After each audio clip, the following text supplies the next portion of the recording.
I'm just it's Grinder, right? I've been saying Grinder in my head. I'd never heard of the app before, actually.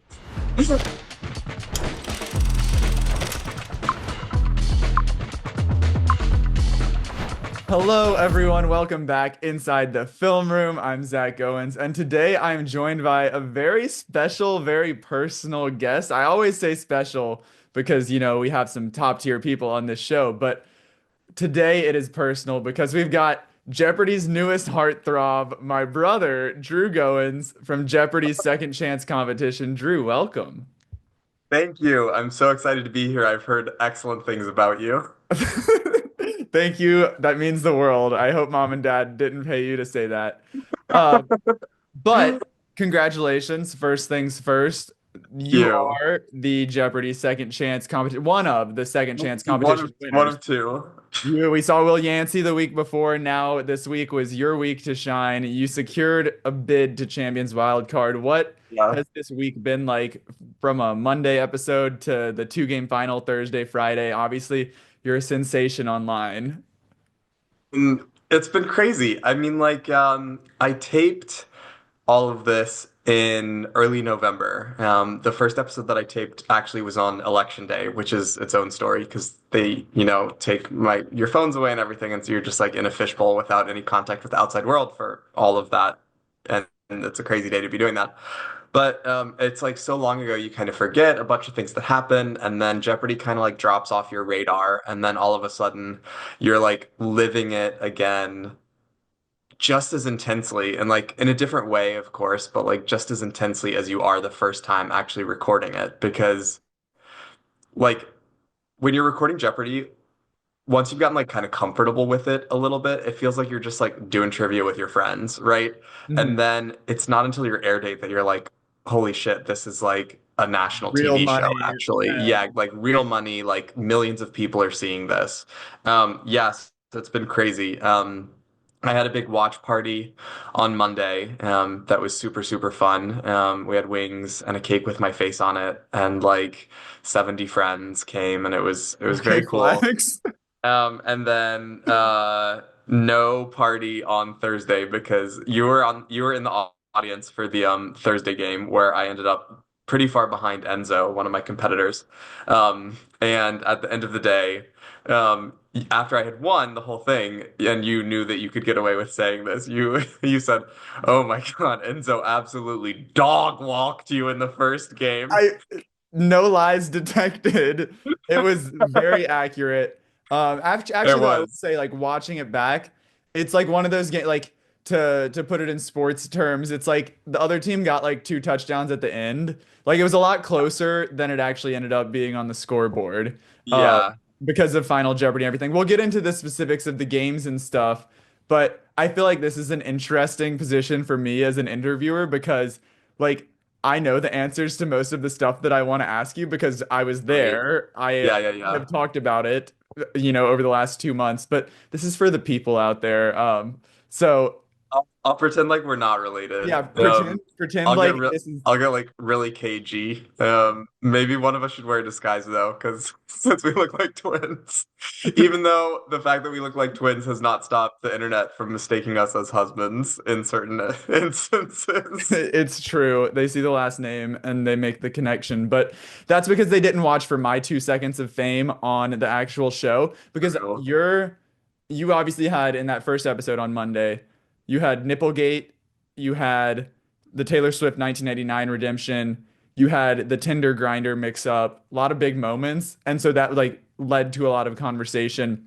I had 2 seconds of screen time, went like that, and I've gained 1,000 followers on Twitter. Like My God. it is absurd. So I can't even imagine what I can't imagine because we're going back and forth. I'm your publicist at this point, booking you on Inside the Film Room, like prestigious interviews. So, I have a little bit of understanding, but I turned down Vanity Fair for this, actually.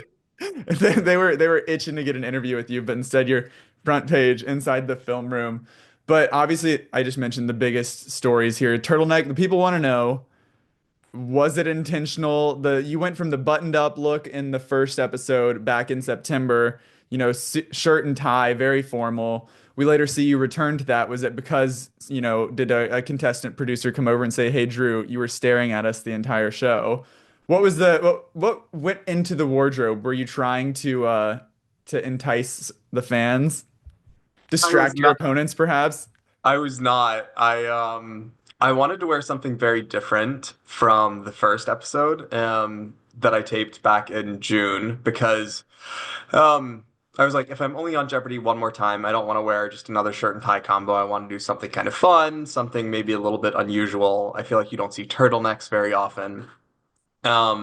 I went to the Ala Moana, or no, no, no, the Banana Republic at International Marketplace in Waikiki, and it's an indoor-outdoor mall, and it's very warm in there, very warm. And I tried on the turtleneck, and you couldn't see anything. And then I got in the very, very cold Jeopardy studio, and all of a sudden it was a very different set of circumstances. So I did not, none of that was on purpose, I promise. I posted photographic evidence on my Instagram to You made prove. some great points when you were on stage, but I will say maybe there's a conspiracy that the contestant producers, the people running the stage, Jimmy probably did it actually. He saw you in the turtleneck, turned it down a couple You're degrees. down. Oh Really, yeah. that's how you get the numbers. I mean, look at the Jeopardy ratings. It's the talk of the town. But I mean, I think there's obviously some other moments, the Taylor Swift redemption being one of them. That's a lot of my, as a Swiftie, as the titular disappointed Swiftie from your interview. That's what a lot of the focus on TikTok has been about other Swifties finding that. I tagged Taylor to see if allegedly Ed Kelsey, big Jeopardy watcher, so I was hoping Right. like he'd text Travis, Travis would text her, maybe we'd end up Yeah. like on Eras Tour 2.0. But Well, obviously she wanted to Zoom right now as well, and I said I have something on the books actually, already. Taylor, come on in. She's in the waiting room right now. She's in the waiting room. Of course, the Tinder Grinder mix-up was your big finale in Yeah. the first episode of the week. There's a lot of conspiracy around this one as well, Right. because some people like think you were playing 4D chess in giving like a bat signal to gay Twitter that, hey, I spelled it without the E because of this. Right. Right. I Right. Right. Knowing you, I don't think you would risk losing Jeopardy to send a message when it's very common knowledge that you are gay. There is no secret. But was there but was there any reaction specifically? I mean, obviously there was like the Inglorious Bastards viral tweet that like Yeah, that was that so funny. I had like a former client like Uh, retweet it. Yeah, and they knew that you were on Jeopardy, but just like retweeted it because it was funny and they liked the meme. right. And I was like, you realize who this is, right? And then I Yeah. had to let him know. Was there any, you got a quote tweet from Grindr, or I guess that tweet did, but was there, Yeah. Is it I'm just it's Grinder, right? I've been saying Grinder in my head. I'd never heard of the app before, actually. No. There was no 40 chess going on. You can see um there's a moment where I'm like, I've definitely won it. Like I look really happy. And then Ken says, you you're forgot the missing the E. E. And I go, then I look back up just in time for him to say, but we're gonna count it, whatever. And I just like, relief washes over me. But I truly thought it was just, I mean, I'm sure Grinder was in the back of my mind, but it felt such like it just felt of the era of like Mhm. tech startups where you like drop the like vowel at the end You of the went like a word, like Fallout went Boy like on it, like Tumblr to, thanks for the memories, like right. But I'm curious because, like, also, I imagine if it was actually spelled Tindr and someone had written, like, Steve, for example, if he had written, like, Tinder with an E, they still would have This was that accepted too. that Yeah, too. Because, yeah, like, the totally. Jeopardy rule is always like if it doesn't change the pronunciation to add a syllable, Right. which the E alone is not. So, Yeah. Arguably, what I said was Tinder. Um, still the same but pronunciation. I'm not gonna argue against that. Well, obviously the first game was like the most cinematic. Well, the third game is great because it's the victory, but storyline. I saw one comment on Reddit that was like if Jeopardy needs a game to submit for Emmy consideration, like this is the one to do it. You've got great gameplay, great personalities, you've got the redemption arc of it all. But Yeah, crazy. going into the rest of the week, the second game, as the dog walking, if you will, Yeah, your first misses. Your first game, as Ken said, you set the record for most correct responses, second highest total score. You didn't buzz in and miss. There were a couple triple correct. stumpers. But this first game for everybody, I mean the second game for everybody got off to a bit of a rough Rocky start. start. It was Yeah, like 2000, 3000-ish like at the end of the first round and into the second. right. But what after coming off such a hot start, how did that affect you like going into the second game? Yeah, I was like immediately just like embarrassed to be getting something wrong. Like you see there's a moment where I like, like crumple down because I like just I said Abu Ghraib and I like if I thought about it for like truly 2 seconds, I would have gotten to Guantanamo. This was one of the Mhm. like in the FOIA You said category. that one with your chest, and then you were like And I was taken like, aback. oh, You were taken yeah, aback like exactly. when it was wrong because it wasn't like a what is this? But Yeah. instead it was And then, you get one wrong. I can't remember actually which one came first, but I got Mumbai and Kolkata wrong as Mhm. well. And that was truly just a guess, right? Like I'm was pretty sure it's on the western side of India, whatever. Is that even where they wanted it to be? Doesn't matter. I like should not have buzzed in on that. I think that was actually a function of the first game having gone so well. I was like, I'm so hot, Mhm. That was let's your just heat like check moment. keep up. Yeah, exactly. Yeah. So, But then as we mentioned earlier, like it's competitive all the way until the like late double Jeopardy. And then I want to say you missed like a 2000 or something. You missed a big one that brought you down, and Enzo got like two or three in a row. But it's right. like He like got a lot of daylight at the end. I want to say it was 10,400 for you. Enzo was at like 13 something. Mhm. And you risked about half of it in final, missed it. Enzo gets 8,000 plus. And so it ends up 21,800 for Enzo. Yeah. You're in the middle at 5,000, Sam at 3,400. Yeah. For the people that don't know how a Jeopardy taping works, like all five of these episodes were filmed in one day. So you went from like the highest of highs in the first episode, sitting out two episodes, come back with this one, which is a two-game final. And a lot of times in a two-game final, if someone's beating you by 16,000-ish, like Yeah. it's kind of a wrap going Like into eight, the next it's one. like So 80. Someone pulled together the stats recently and it's like, 70, 80% of two-game finals are won by the person who's in the lead at the end of day one. so when you are ushered off stage on a Thursday game, got to come back and play on Friday, Yeah. what you got 10 minutes. Like, what was your mindset in that period? Is it uh obviously an emotional state of like, is this the end for me? But also a strategic, at what point, how do you balance like, or what did you balance between letting emotion come in of like, oh, I'm sad that like I'm probably not gonna win. Am I just gonna go out there and have fun? Or was it like this is what I need to do in order to make this comeback? Was it felt so over, Joe, that like It's so over, we're so back. It it's it encapsulated. it really does. It really did. Um I like because I was so because I'm still like in the endorphin shadow of the first win. I'm like, this has been an amazing day. Like my goal was to come and become a Jeopardy champion, right? And I did that this morning. Mhm. I had like a pretty middling to poor game, poor finish, I guess. Um, I'm probably gonna play one more game of Jeopardy in my life. Let me just go out and like have fun. I have nothing to lose. Um, we were like joking backstage in the green room, me and Sam both. We were both in really good spirits. We were like, "So what are you doing with the money, Enzo?" Like that sort of. Mind And games.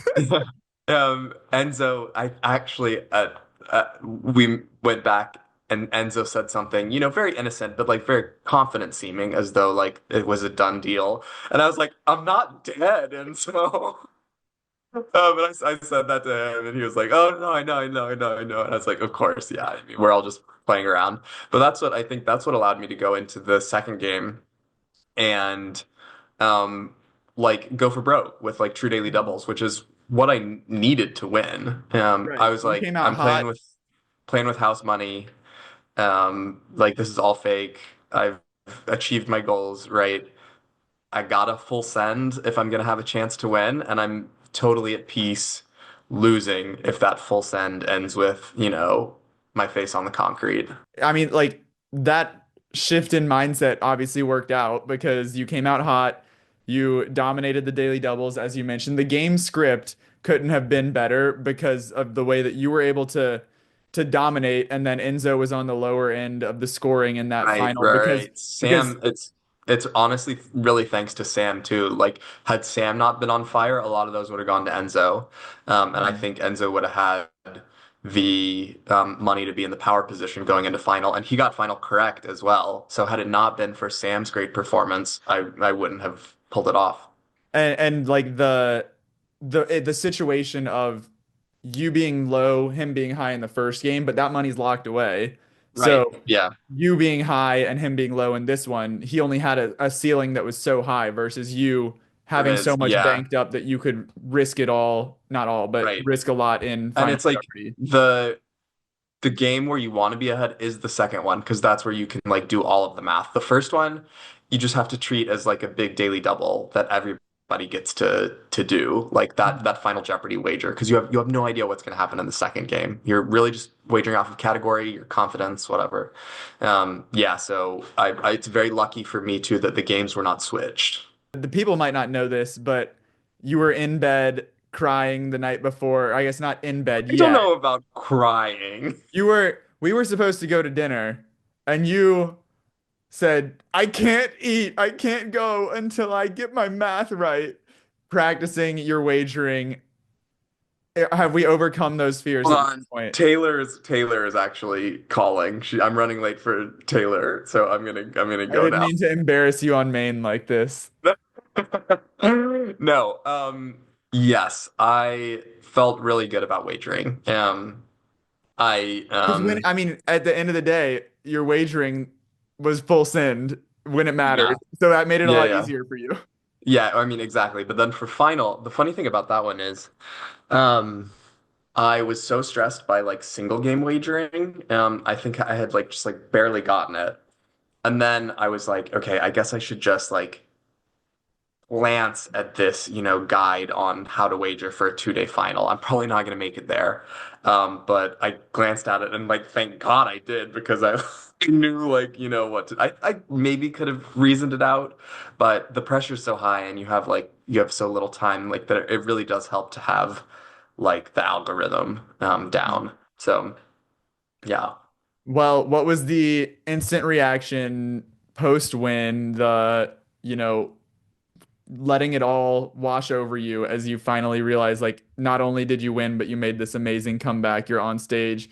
You do your little post-show interview, and it's all just like, do you remember that, or was it a blur at that point? I don't remember anything from my post-game interview. I remember taking a bunch of photos at the We took photos lectern. of you on stage, and I was like, are they gonna bring the family up for photos on Yeah, yeah, stage? yeah.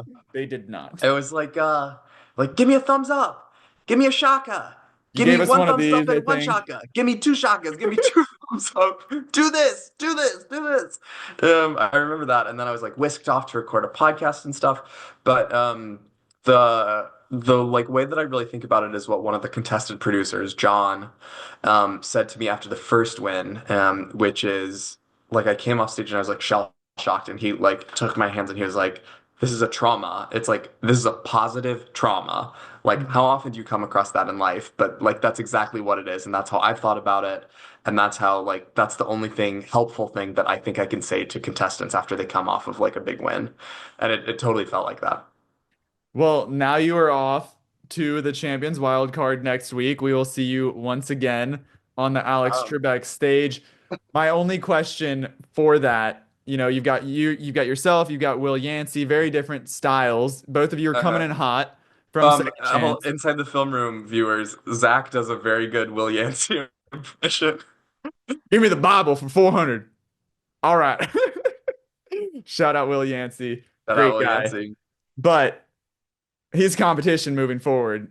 He's huge So, my one competition. Oh my question for God, you. he's so fierce. What can we expect from Drew Goins' wardrobe going into Champions Wild Card? Um, I will preview this a little bit. After making it through second chance, going to Champions Wildcard beyond my wildest dreams, this is where I was like, I'm gonna live a little, and I'm gonna see if wardrobe can let me get away with some Aloha shirts. The people need it. You've gone from the shirt and tie, the nipples out in the turtleneck, the full suit. Now we're getting a little island spirit, a little aloha spirit here. Drew, thank you so much for joining this Thank you, Zach. prestigious podcast with a Thank you, great thank you, thank interviewer. you. But we'll be looking forward to seeing you next week on Jeopardy once again, Champions Wild Card.